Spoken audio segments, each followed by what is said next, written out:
Ito naman ang panata laban sa mga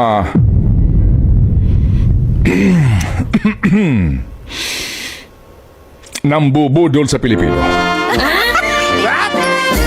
Bilang Pilipino, magiging mapagbantay ako sa ginagawang pagnanakaw ng mga taong gobyerno sa bagong Pilipinas.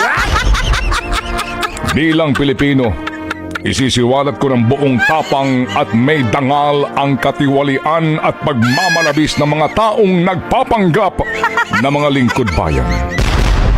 Bilang Pilipino, iaalay ko ang aking lakas, talino at kakayahan sa pagmumulat sa kaisipan ng mga dukhang pinagmamalabisan at nililinlang ng mga taong nasa likod umano ng sinasabing bagong Pilipinas.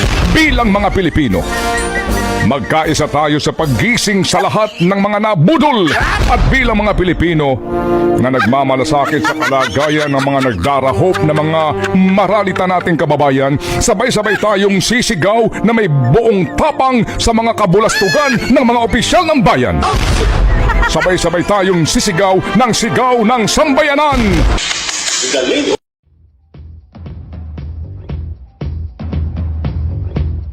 Ako ho'y nagpapasintabi lang sa mga kagalang-galang natin ng mga mambabatas.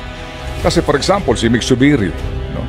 O sino pa? Si Joel Villanueva. Yan, nagsasabi, reclamation pa more! Yan, di ba? Sabi nila. Ay nako, matagal na pong debate yan. Papayagan ba yan o hindi? Pinayagan na po. Ang pamilya po ng isang senador, may reclamation project dyan. So siguro maganda, tanongin niyo mismo yung kapwa niyo senador. Oy, senator, reclamation ka pa more? Bakit malayo pa sila? May ganon? Yes, ma'am. Di po ba? Magpakatotoo po tayo sa isyong ito. Ano ba problema dito? Di ba? Sa isyong ito. Ano ba? Oh. Ano ba ang problema? Kawalan ng plano?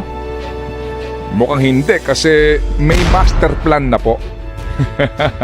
Mga kapatid, pag pinag-usapan po natin dito ang master plan, ang master plan na po ito, pinondohan pa po ito kasama mga kaibigan Okay, dahil po sa pinsalang iniwan ni Ondoy at ni Pepeng noon, ang ating pong pambansang pamahalaan sa tulong po ng World Bank gumawa ng Metro Manila Flood Management Master Plan. Itong master plan na ito ay patutupad sa loob ng 25 taon. Ito yung blueprint o detalyadong gabay para tugunan ang problema ng baha sa Metro Manila at karatig lugar. As a matter of fact, nagkaroon pa po ng National Economic and Development Authority Master Plan Approval mismo dito po sa sinasabi po na ginastusan na study.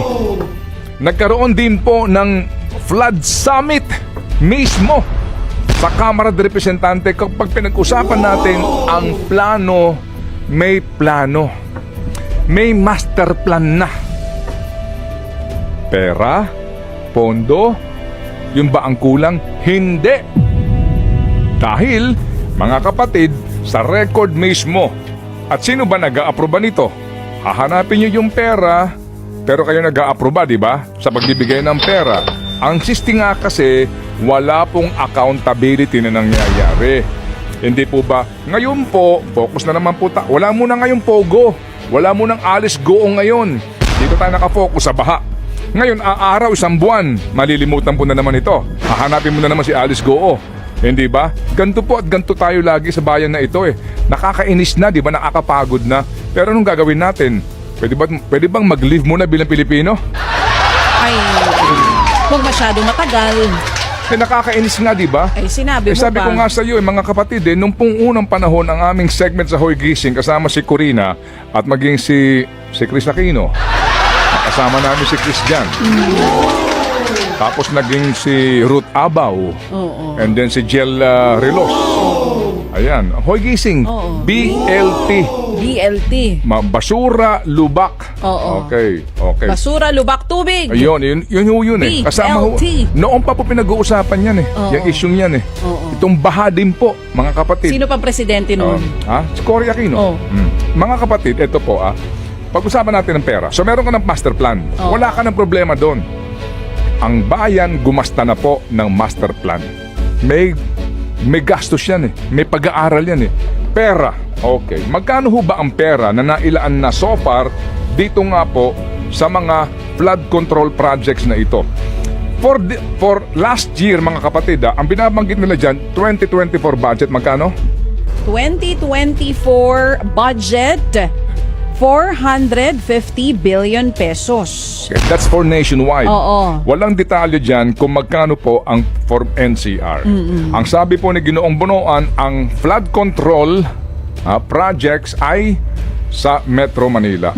Pero wag na ho tayo mag-ambisyon na mawawala ang baha. Hindi po. It's a given. Okay? It's a given dahil po sa una, mga kapatid, una, ang ilang mga bayan sa Metro Manila lubog na. Tumataas po ang tubig sa dagat, lubog na po ang ilang mga bayan, at talaga po may mga bayan na Navotas, Malabon, yan ho yan. Yan Malolos na iyan, Hagonoy na iyan. Opo, hindi na po yan makakaahon sa baha. Ang pinag-uusapan lang po dito ay yung pong hindi na ho pagtaas pa ng tubig. O kaya po naman mabawas-bawasan lang po.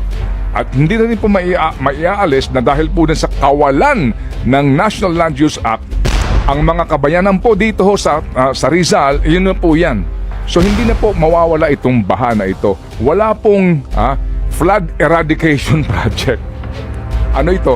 Flood control na lang ho, di ho ba? So pera pinag-uusapan natin. Dito pong nagdaang taon, mga kapatid, Opo. Ang pera pong inilaan para po naman sa flood control project for Metro Manila alone ay 147.5 billion. Last year yon. Kaya nga ang tanong din natin, yung nga, saan napunta yung pera? Okay. Isa-isahin ko lang po ito, mabilis lang. Babalikan ko lang po yung 2016 at 2017 hanggang sa last year na budget for flood control management program ng DPWH, particularly po dito nga sa area po ng NCR. Okay. For 2016 and 2017, 131.9 billion. 2018, 127.7 billion. 2019, 90.7 billion.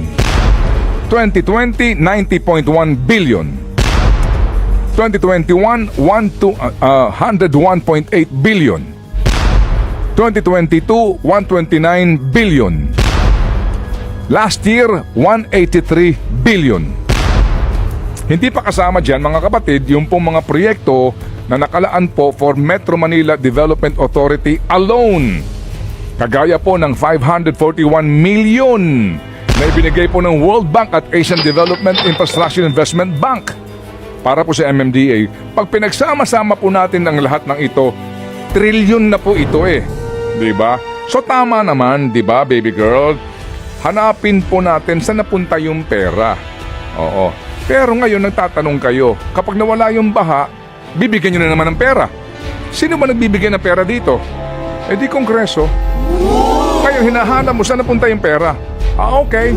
Sige, so may hearing sila. Sasabunin nila itong mga ito, mumurahin itong lahat ng mga taong ito, mga incompetent kayo, mga inutil kayo, bla bla bla bla bla bla. Sa next budget season, bibigyan nyo ulit ng pera. I mean, hello? Okay lang, at least nag-trending sila pagka may mga, di ba? May mga inaway-away sila sa hearing, may mga pinagalitan. Pero ang tanong din, meron ba napaparusahan? Magpakatotoo po tayo dito, di ba? Sigurado yung may congressman mag-iimbestiga, senador mag-iimbestiga, lalo na po itong mga re-electionista ngayon. Mag-iingay. Alright, at yung mga gusto pong maging mas pogi pa. So definitely po, makakapanood na naman tayo ng malaking sarswela. Ay, sinabi mo. Kasi wala naman pong accountability na nangyayari magmula noon hanggang ngayon Pagagalitan nila, mumurahin nila, katakot-takot at panghihiya, pero bibigyan pa rin po ng pera sa next budget